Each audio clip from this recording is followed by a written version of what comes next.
Hey, beautiful souls, and welcome to Around the Kitchen Table, a space for honest conversations, stories from the heart, and gentle reminders that we're all walking each other home.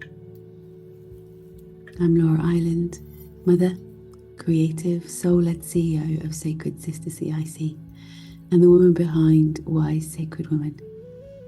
I'm a witch with ADHD, and this podcast is where we gather to share the real, raw, and radiant parts of life. Each week, we'll explore what it means to live in rhythm with ourselves, with nature, and with one another.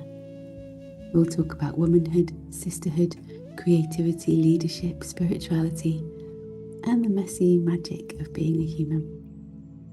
So pour yourself a cuppa, get comfy, and let's meet here around the kitchen table, where stories are medicine and every voice belongs.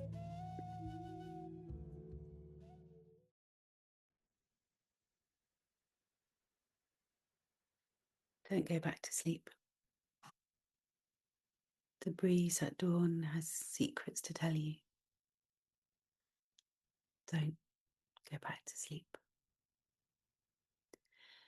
You must ask for what you really want.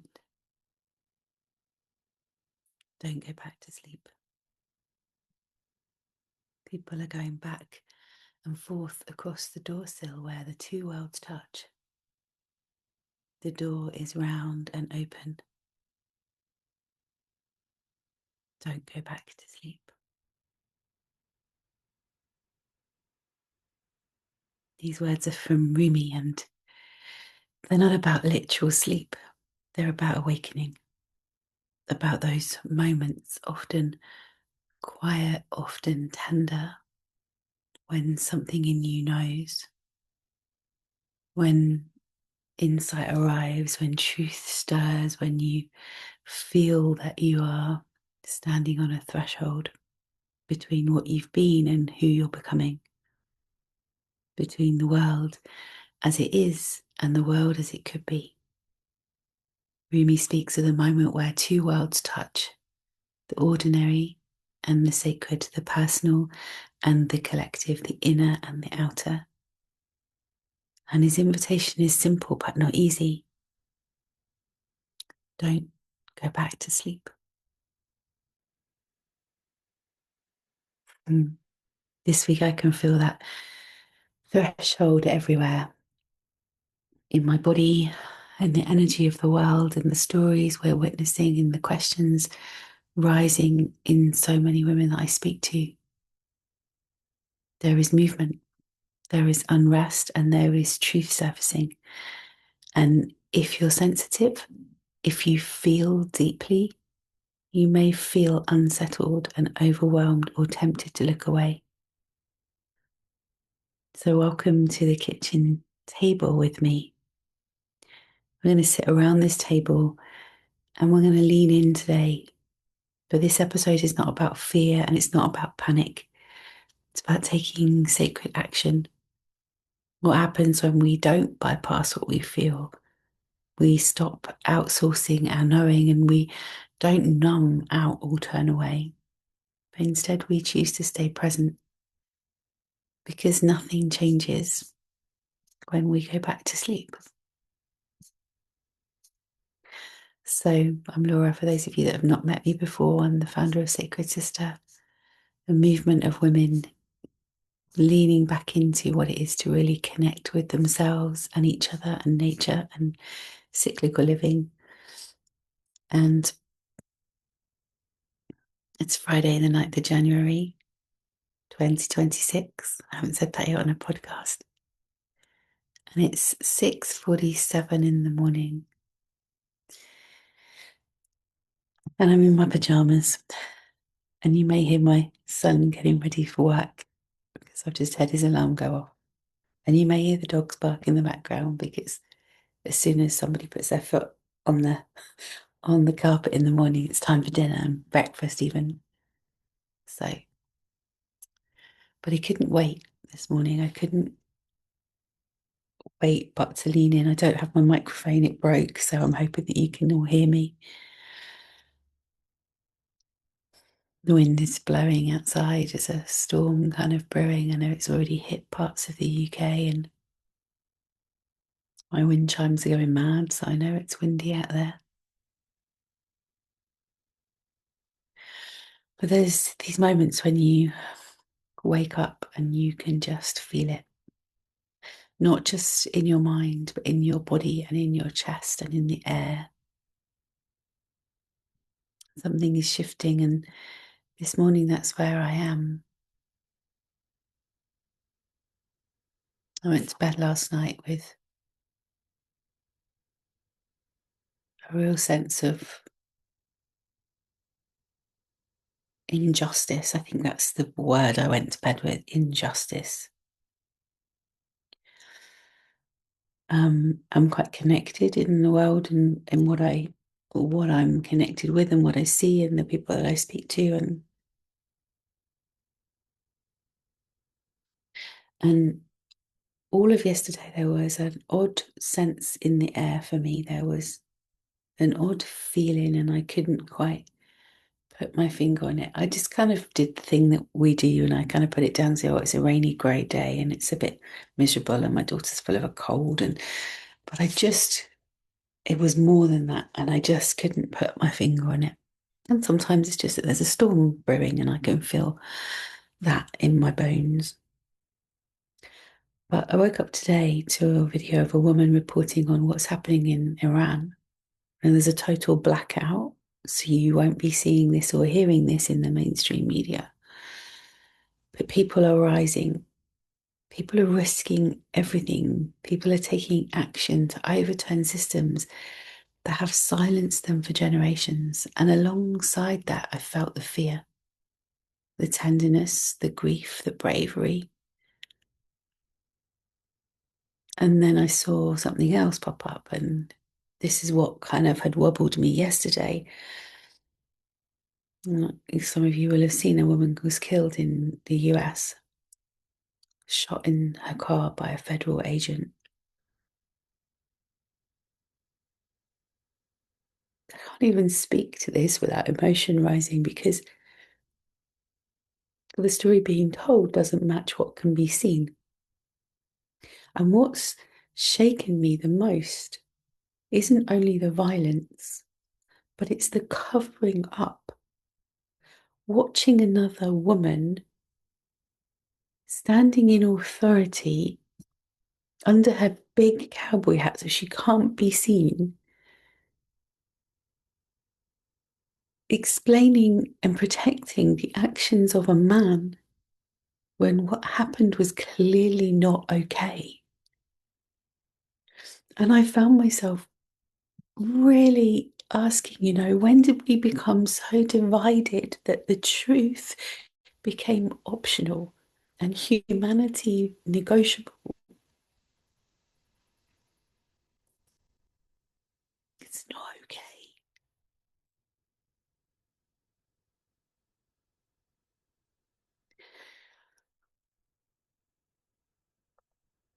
Another woman lost her life yesterday because of a man's actions. Wherever he was acting from, that's not acceptable anymore. It never was, it never should be, and it has to change. And I'm not sitting here from a place where, I I pretend to understand it, because I don't. I live in a little bubble. I don't vote. I never have. And I know women burnt their bras for me to be able to vote, but I don't understand it enough. My small tiny brain says, if we want change, let's stop playing the game. If we keep playing the game with from what I can see, shit people in a government position, because I can't see anyone that I would want in power. I mean, they're all men for a start, most of them. And even if they're women, they're so driven in their masculine that we're still being led by a man in a woman's body. I don't want to vote for any of that. If you want to see something different, just stop doing it. That's my way of thinking. Not everybody's, I know. I come from a family that have never voted either. So it was never part of my upbringing. It was never a thing. I don't live in fear-based news. I haven't watched the news in decades and decades since I left home when I grew up with the news on in our house all the time. I don't consume propaganda. I don't orient my life around outrage or panic. I choose responsibility over fear and presence over performance and action over paralysis. But I also refuse and cannot apparently today go back to sleep when something this loud is waking me up. Because there's a difference between protecting your nervous system and abandoning your conscience. And this is big. And it's big for me to come here and share it with you. I realize that I don't necessarily always share those deeper parts of me, my story, the things that have happened in my life.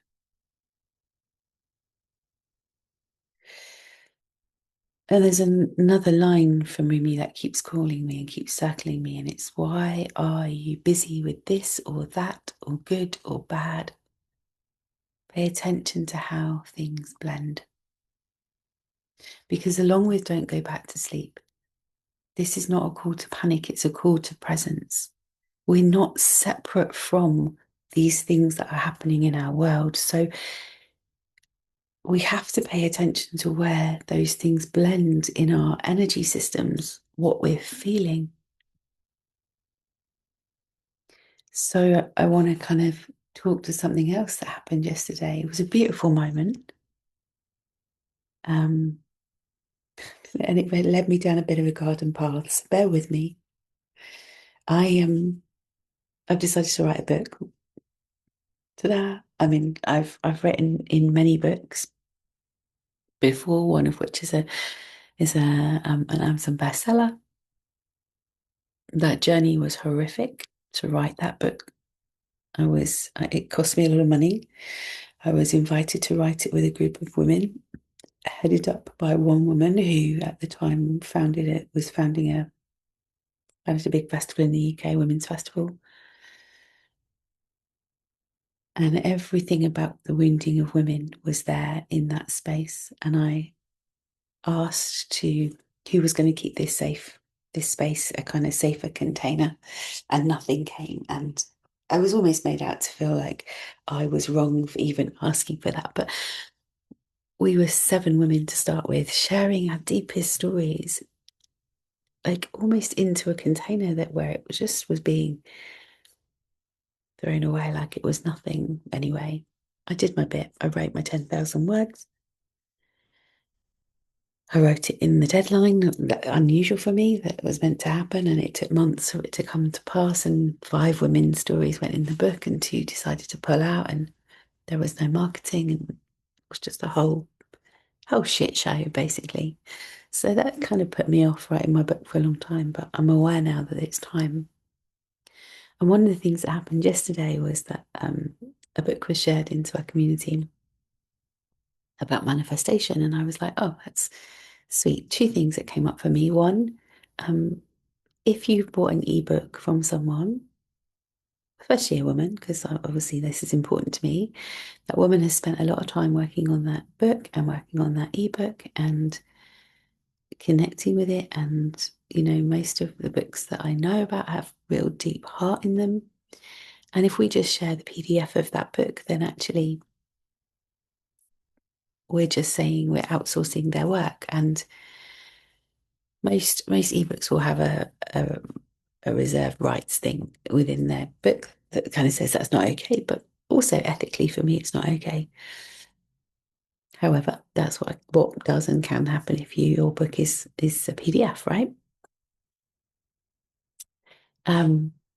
But more than that, it took me to look at the book because I'm writing writer mode. I'm writing, right, okay, am I going to do this? Yeah, I'm going to do this. What's going to look like? How am I going to do it? Who am I going to work with? I've been in a beautiful container this week with an amazing woman called Chloe Beeson, and Inspired by Publishing is her business, and that's kind of what's fired me up really. But I was in another call this week with another very well-known mentor for 2.5 hours about speaking, and that was amazing. That was a great thing. But at the end of it, it was just like, here's that you have to be looking for the high price ticket offer all the time. That kind of just turns me off. Anyway, I'll tell you more about that in a moment, maybe.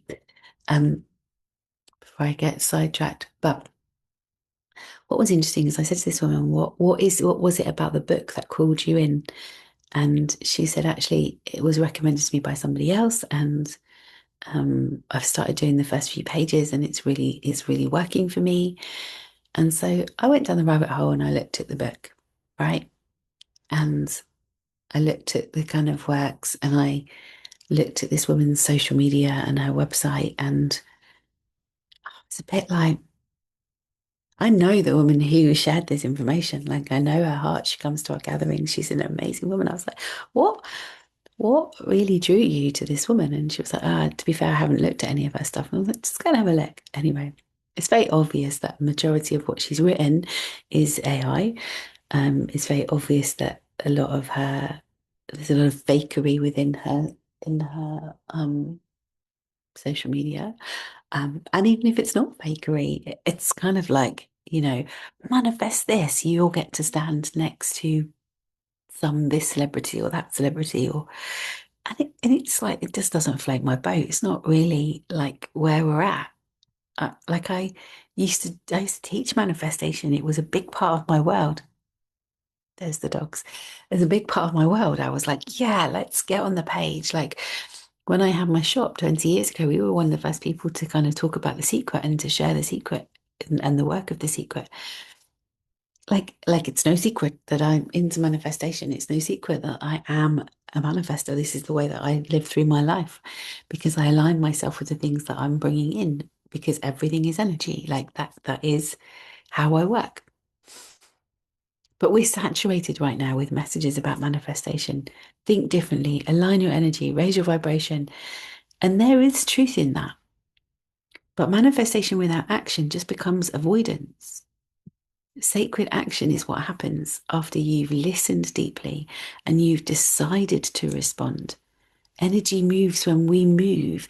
Change happens when we stop outsourcing our responsibility.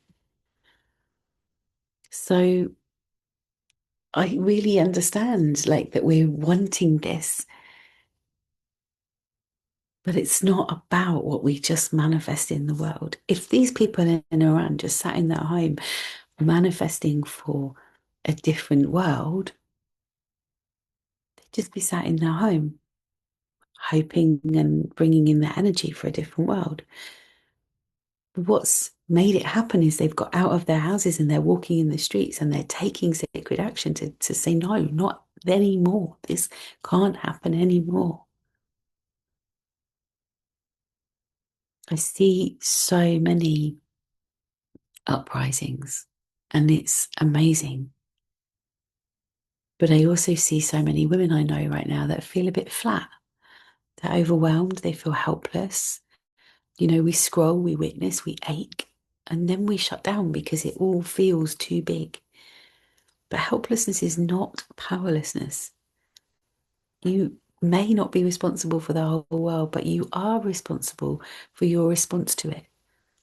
Your voice, your boundaries, your truth, your refusal to normalize harm that happens. And everything I see personally and globally comes back to disconnection. When I read through this book, and I was listening to a sister share with me, like, I've been doing the exercises, and it really feels like it's working, and there's new things manifesting in my life. Of course there are, because all of those exercises bring you back into connection.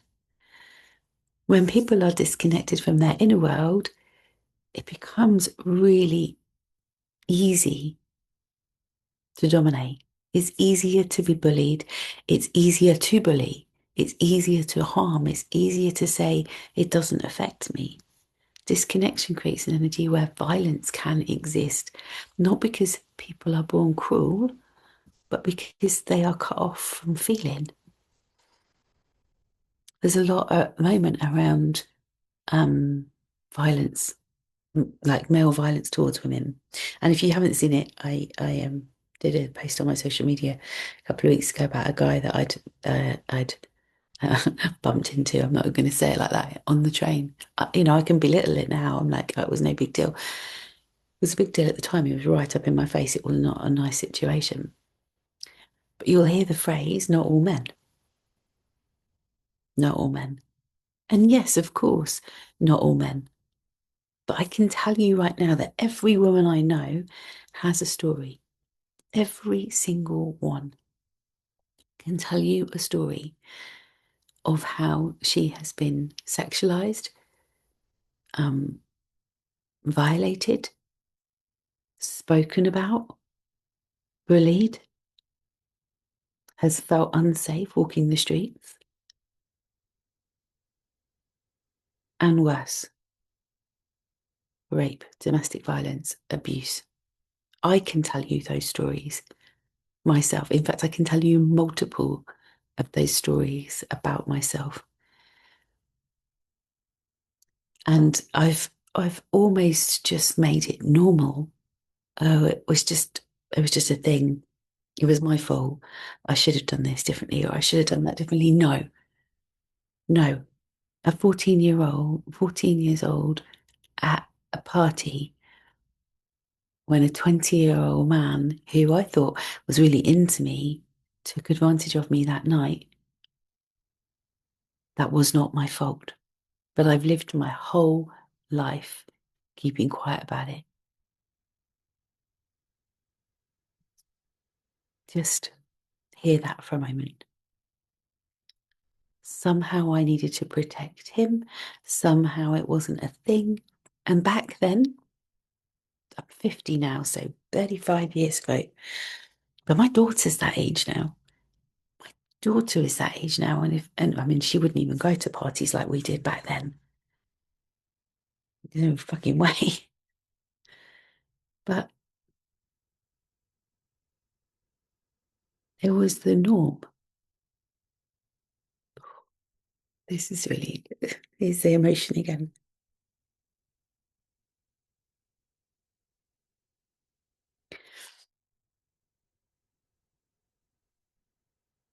That was the norm for a big chunk of us as women at this age now.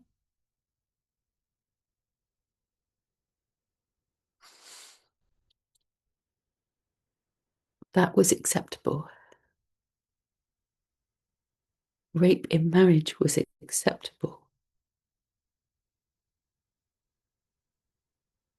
Being followed and stalked and having boys pull your skirt up was acceptable.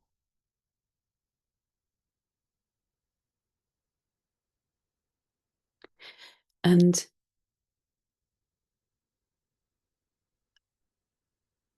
I know, because I'm do the work that I do, how many women are living with the throwbacks of that time.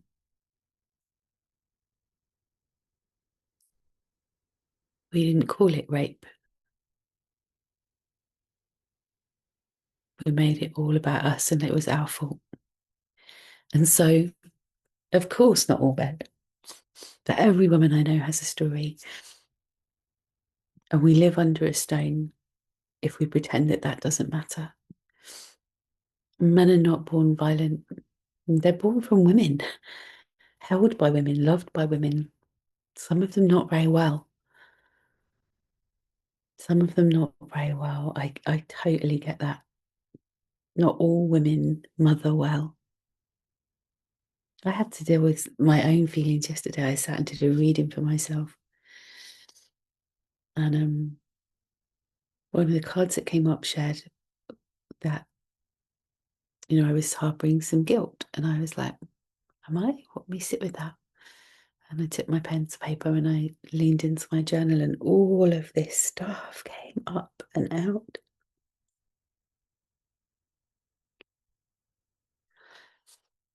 Because I birthed both of my children because of the situations I was in at the time, or I believed and perceived that I was in at the time. You know, they were both in full time nursery by the time they were 3 months old.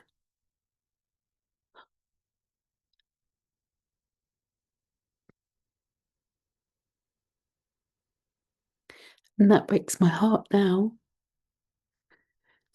I was so disconnected in that time. I was a single mum by the time Gracie was 3 months old, and my dad was going through his own mental health issues. He passed away when they were 5. I haven't seen them for 4 years.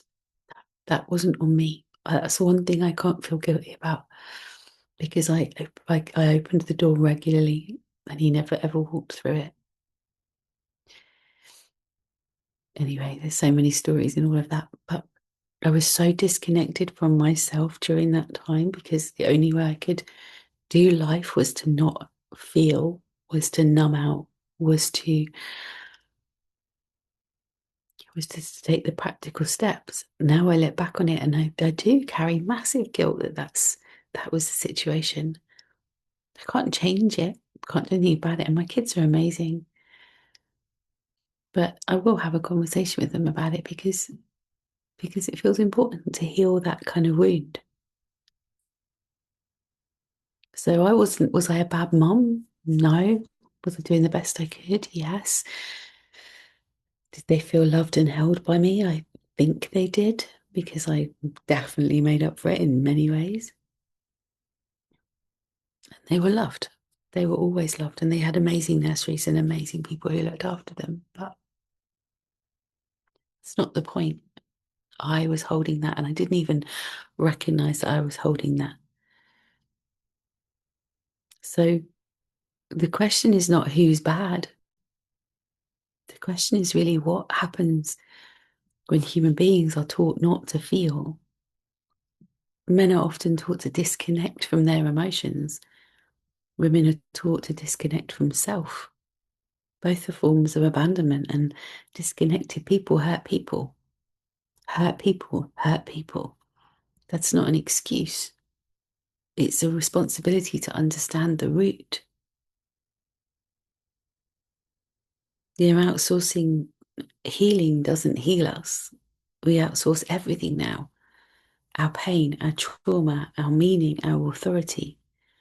And when healing doesn't arrive quickly or neatly, we get defensive, angry, bolshy, we shut down. Sacred action asks something braver, not who will fix this, but what am I willing to feel, face, and respond to? Small action, big action, both matter. Sacred action doesn't always look like an enormous revolution. Sometimes it looks like, I don't know, interrupting harm in a conversation. A conversation is happening and it's not a good conversation. Let's interrupt that and say, hang on, this isn't okay.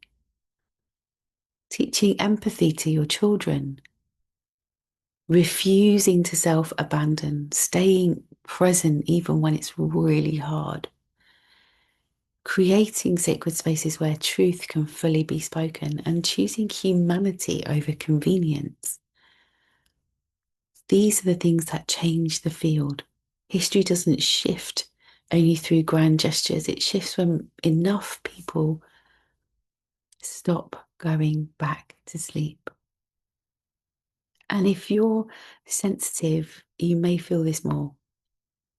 Energy is moving, things are changing, systems are being challenged, and that can feel really scary.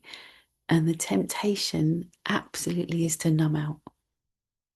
But sensitivity is not weakness, it's information. And when it's grounded in connection, it becomes wisdom. Me feeling the field and choosing to hold the energy that supports me and radiates a different energy into the field is wisdom. When we come back together in connection in a wider way, we affect the field.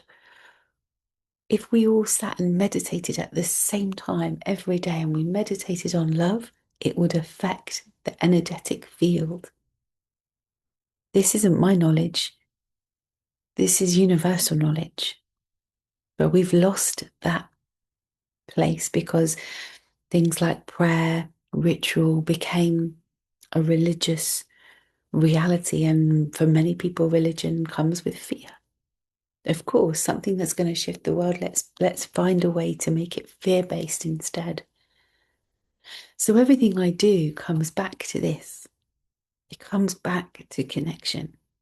When I started thinking about the book and what I want to write about and what I want to be known for, what my authority is. This is the work I've been doing this week. What's my authority? What's my sovereign being calling for? It's connection. What have I been looking for and craving my whole life in all of the mad relationships I've had? Connection. And you know why? It's not because I'm desperate for love. Believe me, I've made some huge, vast mistakes thinking that's what I was looking for. But it's because I left and abandoned myself. I left and abandoned myself. And when I leave and abandon myself, then I'm looking for something else to fill that gap rather than coming back to myself. So when we come back to ourselves, we stop outsourcing our power. We stop abandoning our truth. We stop pretending that nothing is happening. And from that place, action becomes really clear. It's not frantic, it's not violent, it's not fear driven, but it is sacred. So when I heard all of this, and I got off of a call the other day, the call that said everything has to be high ticket, and I just got really exhausted and frustrated by that reality. My therapist used to say to me, why is everything you have to do, everything you do, Laura, has to be big? And I took that as a real, like, here we go again, another person trying to shut me down. I love my therapist, she's amazing. But it really wobbled me off in that time and has kept me wobbled for a while. Maybe I should be smaller. Maybe I should not shout my views into the world. Maybe I should still hide. Or maybe I should only work with a select number of people and charge them a lot of money so that I can have a living wage, which I haven't had for a long time, by the way, have a living wage so that I don't exhaust myself by trying to change the world.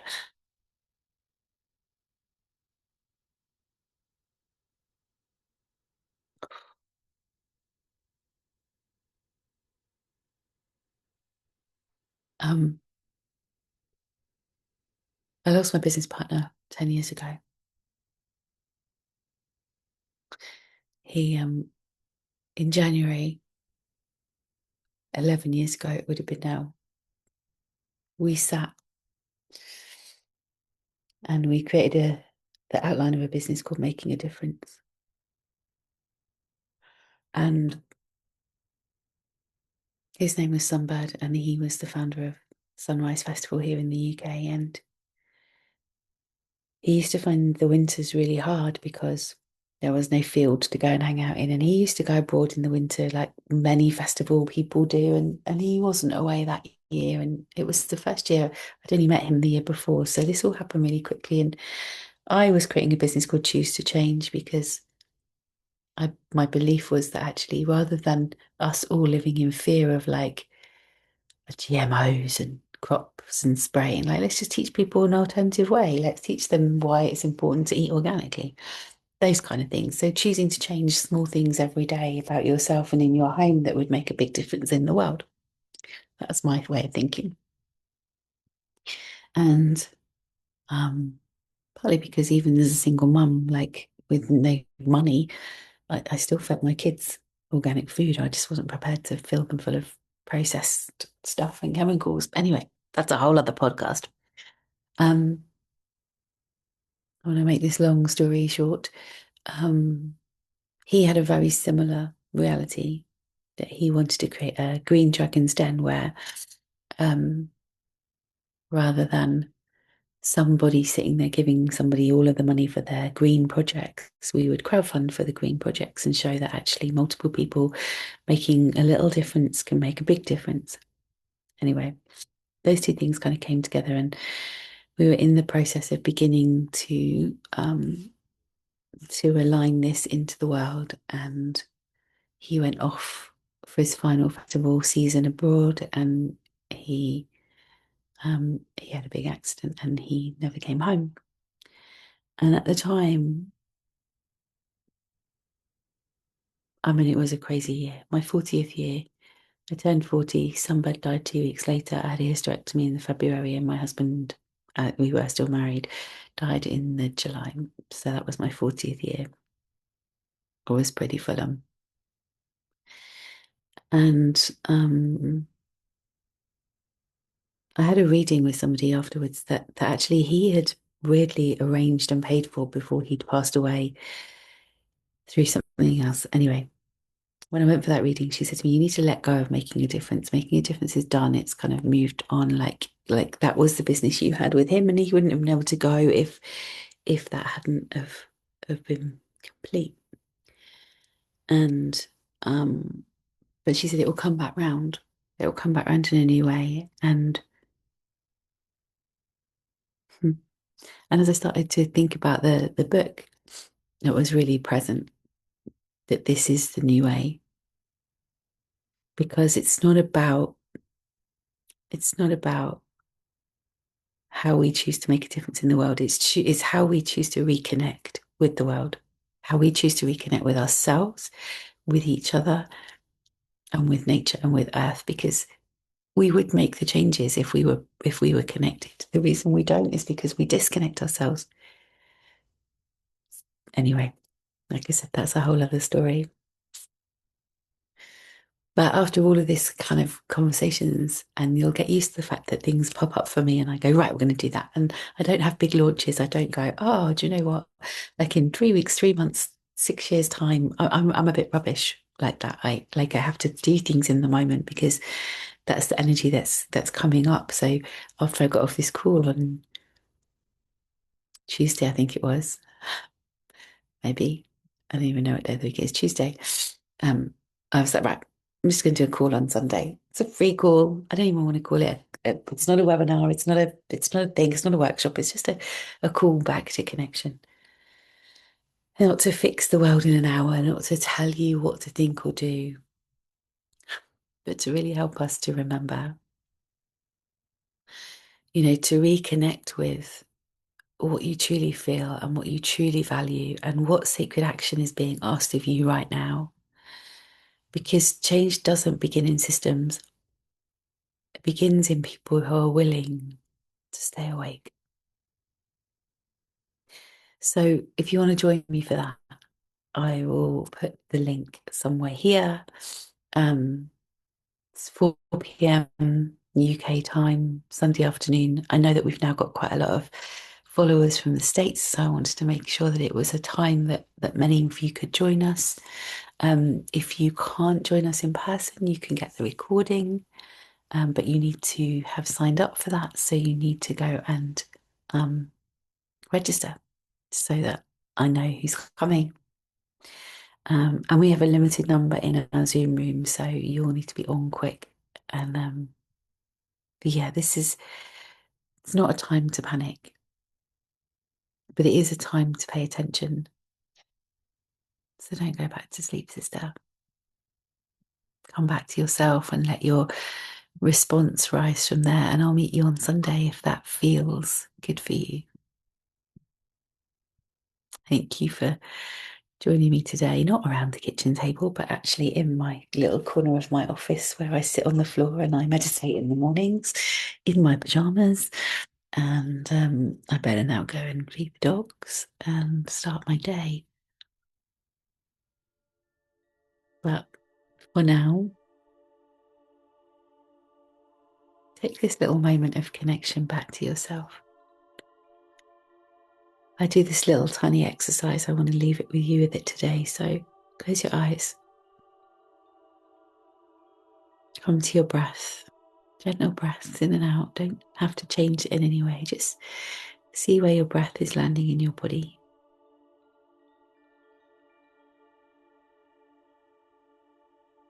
That's the first place that you come back to connection with yourself, is your breath.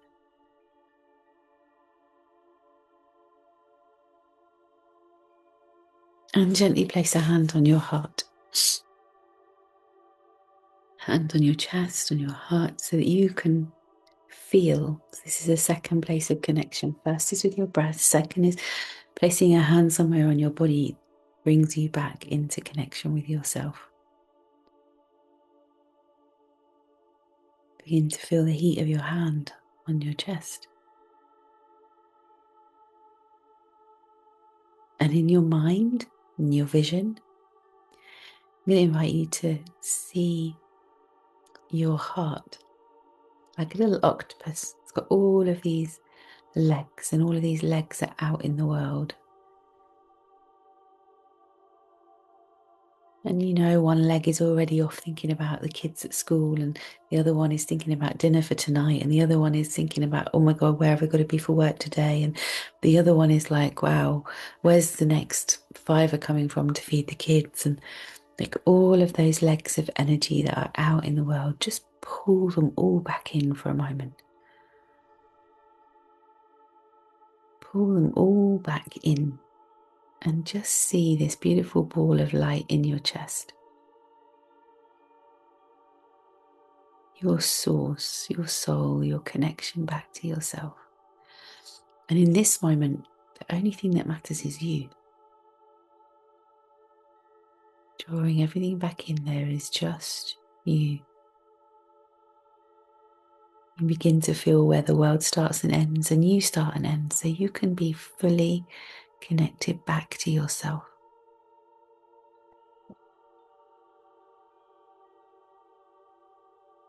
And from that place, you can really listen to your inner wisdom, your inner guidance.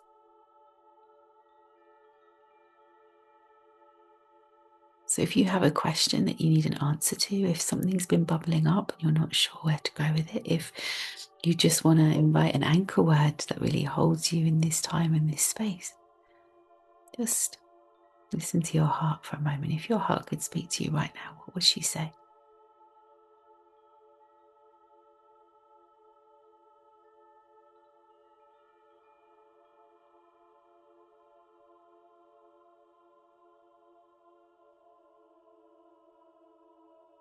You don't have to outsource your power to anyone. All of the answers that you're looking for are right there inside the silent moment. And maybe take the biggest breath you've taken so far all day. Can you use that as your anchor point? Maybe there's a big yawn. Stretch yawns are like one of the fastest ways to shift energy in your body. They're not rude. Again, we got told not to yawn. It's rude. It's not rude to yawn. It's a shift of energy. Come back to the space when you're ready and just thank you. Thank you for connecting with me today. Whether only 2 of you watch this or 20 of you watch this, it doesn't really matter. If something has stirred you in this today, connect with me, connect with our movement, connect with our socials, connect with yourself, share this podcast, and let me know what moved you in this time. Join us on Sunday. And if you're watching this after Sunday, drop me a message and I'll send you the recording. All right, my loves.